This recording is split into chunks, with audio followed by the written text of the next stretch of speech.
Good afternoon, everyone. My name is Lady Lakia, and today's guest is all the way from Miami, Florida, the one and only Dre Baldwin. Dre Baldwin is a professional basketball player. He's also an author of 29 books. He's done TED Talk 3 times. He is also a motivator and much, much more. Welcome to the show, Dre Thank you for having Baldwin. me, Lakia. I am excited to be here. Thank you for having me on. Look forward to this conversation. I feel the same way. I'm honored to have you here. Well, thank you. So, my first question for you is what motivates you to write books and do your podcasts and your TED Talks? Mhm. Well, where it started was this whole philosophy I created called work on your game. So, being in my background as a basketball player, how I first got known online was I was posting videos on this new website called YouTube. Now, this is 2005. I'm talking here, so it was literally brand new.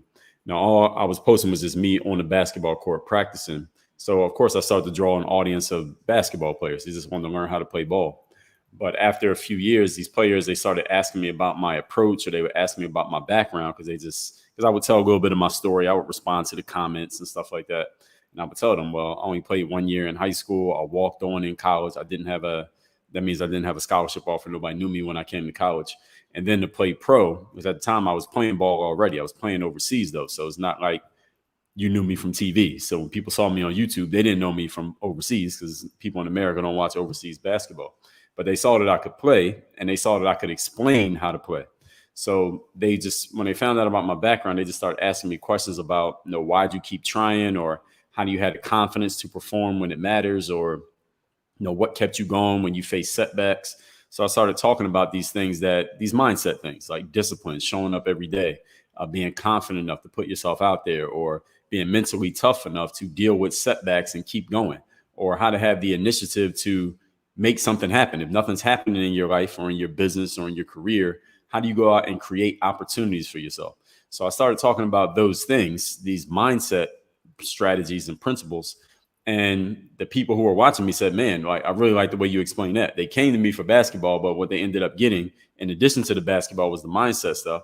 And another thing we got to understand, Lakia, is that you can't play basketball forever. No matter how good you are, eventually your basketball career is going to be over. And so these players, many of them would be transitioning out of basketball, but they would still follow me through the mindset stuff. And I was also drawing the eye and ears of people who didn't even play basketball when I started talking about mindset, because these people would say, well, Dre, you know, the stuff you're talking about, I know you're talking to the ball players, but anybody can use these principles.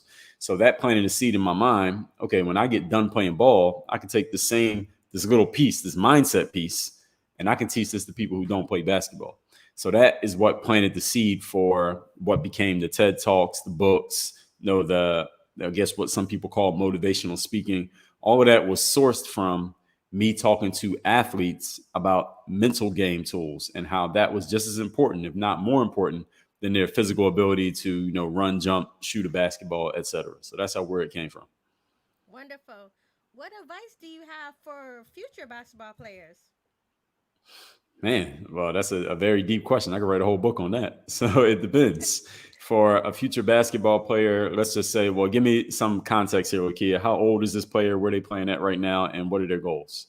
Okay, this basketball player, he's in middle school, and he's good, and he's hoping to make the team for high school and also make the team for college and then go pro like you are pro. So, what advice do you Okay. have for him? Okay. Well, first of all, I'll Him or tell them her? the same thing. Him or her. That's right. So first thing, let's be clear about the odds that they're up against, because 97% of college basketball players do not play pro. 99% of high school players do not play in college. So I don't know what the middle school stats are. But for you basketball players out there, if you're in middle school, let's say they're seventh or eighth grade, you had to be you are going to have to, first of all, have skills. So I'm going to assume that you are as good as you say you are a basketball player, but also you got to have the mental tools to keep showing up, because when you get to high school, you're going to be going against the best of the best from middle school. And in college, the best of the best from high school, and in the pros, the best of the best from college. It's a natural selection process. It's like a funnel. There's a big entrance, but there's a small exit. Not everybody's going to make it through. So, yes, keep working on your game and have the physical tools. Be able to dribble, shoot, jump, dunk, all that stuff. But also make sure you have the discipline of showing up all the time. Be confident and believing in yourself. And the discipline leads to the confidence. And have the mental toughness to deal with setbacks, because everything, there's not going to be a perfect yellow brick road of success unless you happen to be, the 1% of the 1%, like a LeBron James or a Kobe Bryant. If you're that talented, and maybe it'll feel easy to you. But for all the rest of us, even the ones who become pro, you're going to have to work hard. You're going to have to grind. There are going to be some long days involved. And I would tell that player, just know that that's going to happen ahead of time so that it doesn't blindside you when it occurs. And one other thing for that basketball player, understand that the decisions that you make off the court have just as much impact on your future success as the decisions that you make on the court. Because if you make a dumb decision off the court, it can ruin all of your opportunity on the court. And there are thousands of stories of ball players who had plenty of talent and skill on the court, but something that they did off the court kept them from doing their thing on the court. So make sure you're making good decisions in all of your life, not just what you do on the basketball court. Everything counts and everything matters. Wonderful. That is such. Uh, those are gems right there. So you have a Yeah, book thank you. for the question that I had. So what's the title of it? Wow, well, I got a lot of books, but my most recent one is called The Third Day, and it's a decision that separates the pros from the amateurs. And that decision is all about, what do you do in those moments when things are not working the way that you want them to be working? Do you make the decision to show up and give your best effort anyway, or do you kind of quit or not show up at all? Wonderful. Now, aside from your books, are you going to do any movies? Like maybe a biography on your life, or your Hmm, career, or some other topic? Are you or do that's an you plan interesting to do any question. movies in the future? That's an interesting question. I never thought about doing a movie, but now that you said it, maybe I'll try it. Maybe I'll think about it. I don't know if I'll try it, but I might think about it. So I never thought about that, doing a documentary or a biography or anything like that.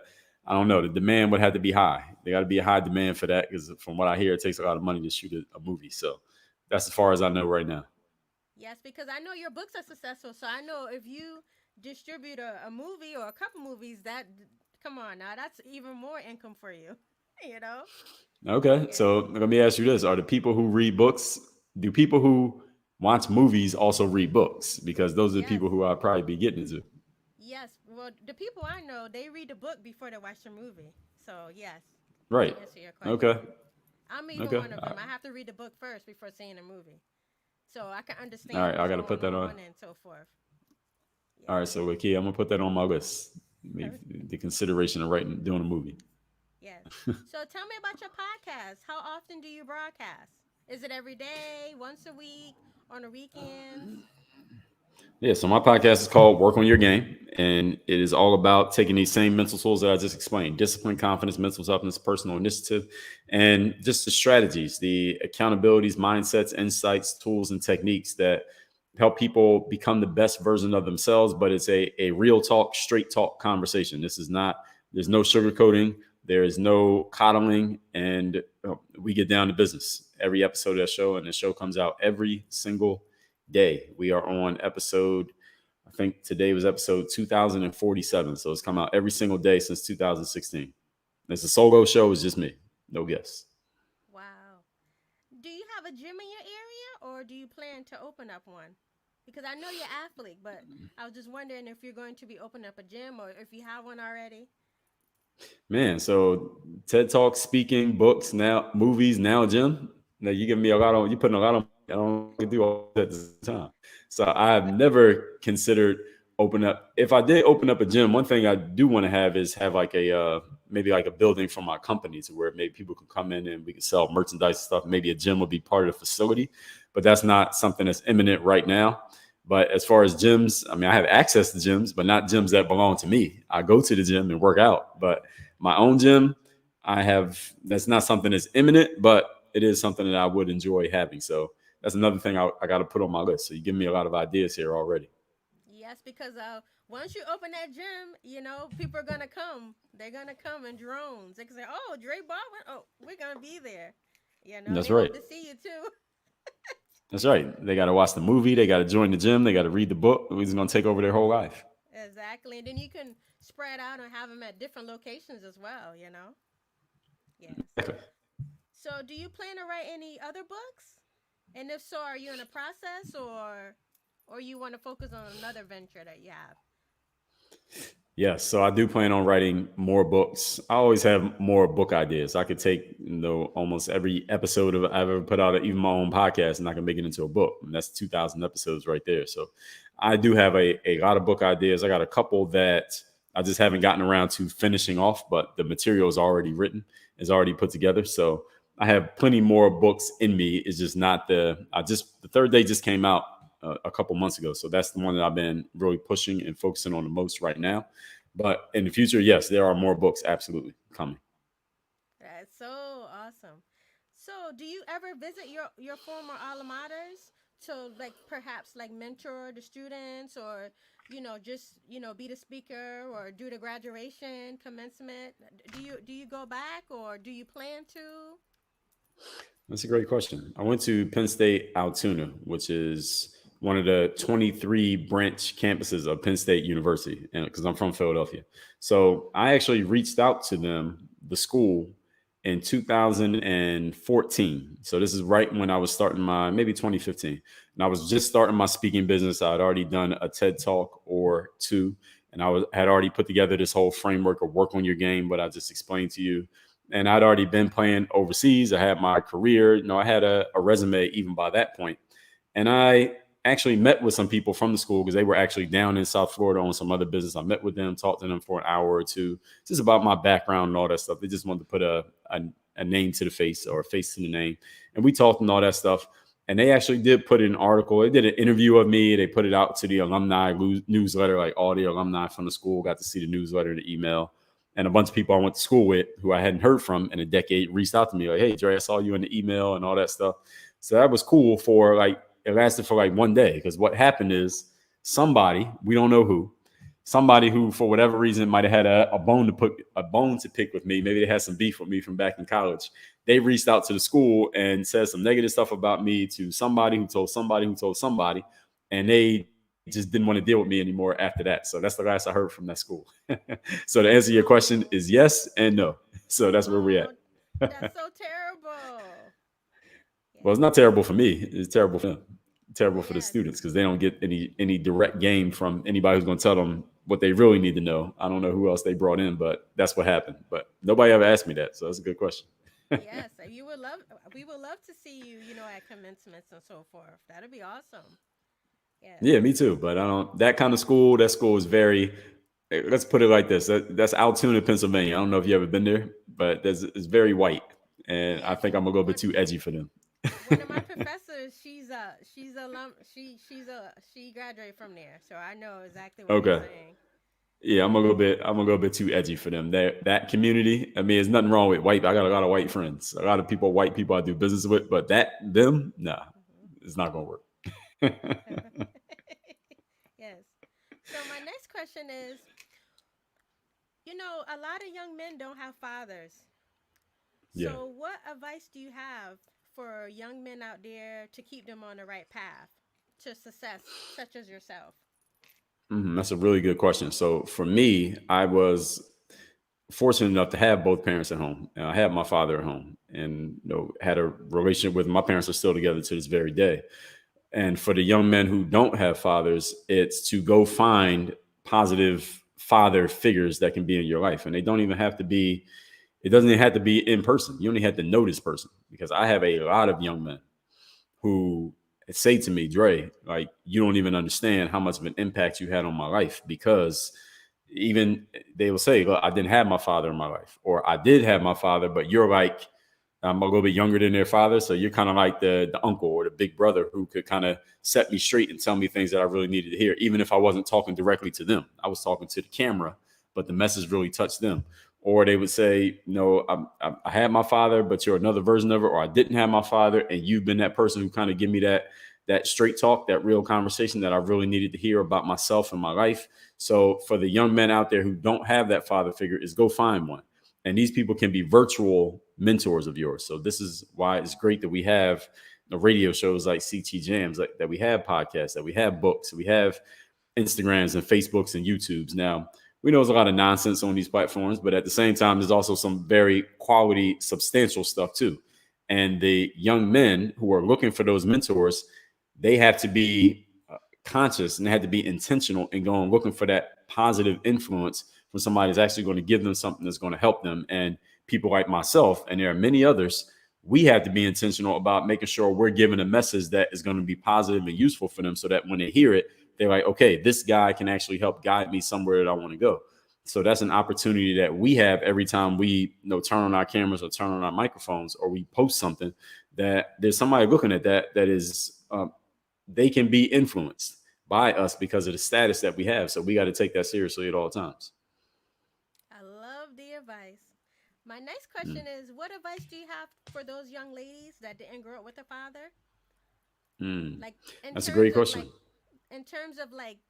like finding the right guy, in terms, Mm. even getting involved with the right guy, because a lot of young ladies, sad to say, they get involved with the same guy like their father was, and their father wasn't, good. So what advice do you have for Right. them? That's a great question. And I think for a young lady, I think most important is going to be having a female figure, adult female figure in their lives who has made those right decisions or even has made some of the wrong decisions, but understands that she made the wrong decisions, understands why, so that she can mentor other young ladies as to, hey, here's why you don't want to make that bad decision because this is what's going to happen. Here's what it's going to lead to.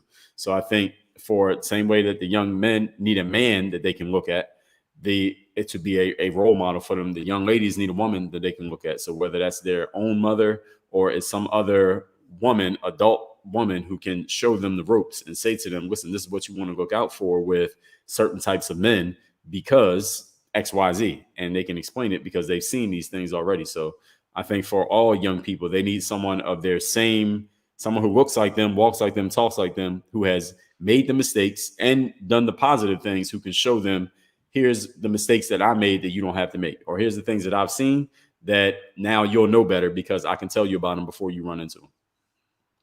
I love the advice. My next question is, are you going to be doing tour once COVID lifts up? Yeah, I mean, I would do a tour now. I'm personally not afraid of COVID, but I understand what you're saying. So I have done some live events down here in Miami where I'm at. And once we really get a clean process on exactly how we do our events, how we market them, promote them, and sell them, and we know that we have a system that works, then we'll take these same events and we'll do them in other places around the country. But absolutely, yes, that's already in the works. All right. My next question is, how can people reach out to you in terms of purchasing your items?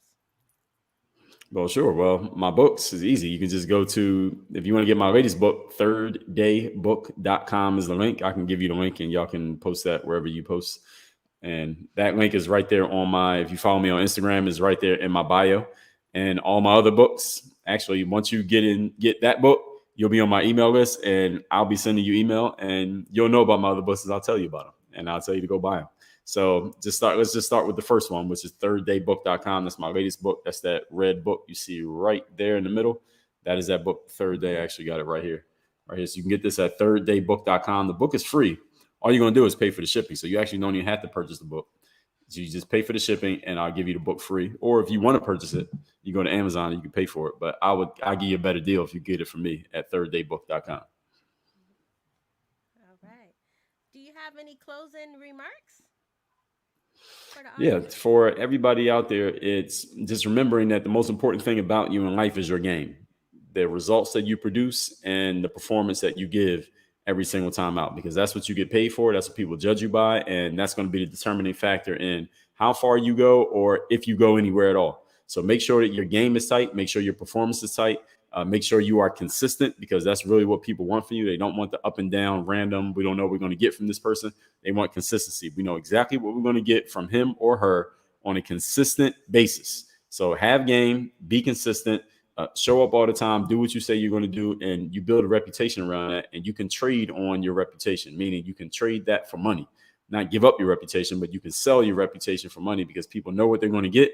Word will spread by word of mouth, and you can get whatever you want to get in life, even if money is not the most important thing to you. If you want fans, followers, fame, attention, happiness, love, adoration, whatever it is that you want, if you can perform and you can help produce results, meaning you can help impact another person's life in a positive way. You can get anything that you want in life. So make sure you're consistent in working on your game, making sure you're ready to perform. All right. Is that all that you have? That's it. All right. All right. CT Jamz audience, you heard from the one and only Dre Baldwin, all the way from Philadelphia, Miami. And like he said, he wants to do a tour. So look out for his tour, visit his site, purchase his items, reach out to him if you have any questions, any advice that you might need. I just think you're an awesome person, you know? And I hope if you do a tour, I hope you do come to Connecticut because I'll be there to support. Yeah. All right, I'll put that in the notes. What if we do New York? How far is that from you? My mom lives there. Connecticut. You can still do your tour in All New right, York, but if you can come to Connecticut. Connecticut too, because nobody All comes right. here. Okay, then perfect. It's an untapped market. Yeah, we might do that. We do Yes, Connecticut. All right, wonderful. Thank got you it. so much, Dre Baldwin, and I wish you and your family a wonderful holiday. Of course, thank you, Wiki. I appreciate you. Thank you for sharing your platform with me. Yes, and I wish you much, much, much more success in everything that you do. And I'm looking forward to your movie because I know your movie. If your books are great, your movie's gonna be great. No, thank you very much. I appreciate it. We got to And I get to hope you working on open that. the gyms as well. I hope so. All right, that too. We got to work on that Yeah. too. Yeah. Yeah. All right. You have a great day. Okay. Thank you. You too. Happy holidays. You too. Thank you for coming on C2 Jams. All right, appreciate you. Bye bye. Bye. All right, CT Jams. You watched the interview with Dre Baldwin. I hope you were inspired by him. He's just a wonderful person, and he's a he's a professional basketball player. He's also a motivator. I mean, done so much in his life, and you know, I hope you were inspired by him. Um, so my next thing that I want to discuss is today. If you have time between the hours of 5 to 7, be sure to go to Pratt Street today because Make Music Hartford is going on. They're going to have their 21 Winterfest, and some of the artists that's going to be there is going to be The Blessing Divine. Also, Tang Sauce is going to be there. Banga. The host for this event will be Hydro 60. So if you have time, go out there today. Again, it's going to be on Pratt Street and from the hours of 5 to 7 for Make Music Hartford. So I hope you enjoy yourself, everyone, and I wish everyone a happy holiday. Bye bye.